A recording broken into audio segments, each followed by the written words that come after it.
बात्यार भयंकर रूप स्थलभाग छुईबा परे पवन बेग पूरा बढ़ी जाइछि। बड़ बड़ गछ घर द्वार सब उड़ी गलानी।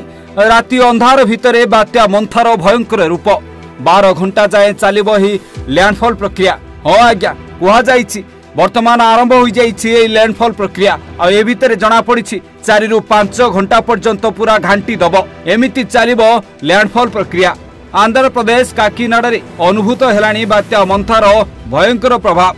5 घंटा धरी एमिति चलिबो ए प्रक्रिया। तेबे जा जना पड़िछि बड़ बात्या होई नथिबारु बात्यार आखि मध्य नाही बोली कुहा जाइछि।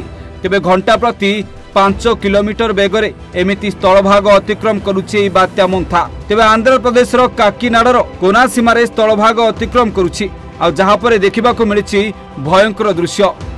पवन वर्षा पूरा बढ़ी जाइछि।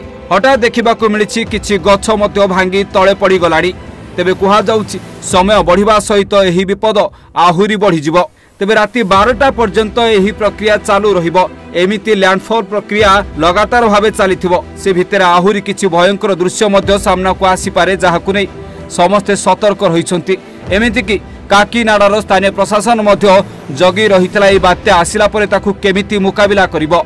आ देखु देखु प्रबल पवन बहिबा सहित वर्षा मध्य जोरे छेचुची जहाकू देखि चिंता करा जाउछि जे केमिति मुकाबिला करा जिवो।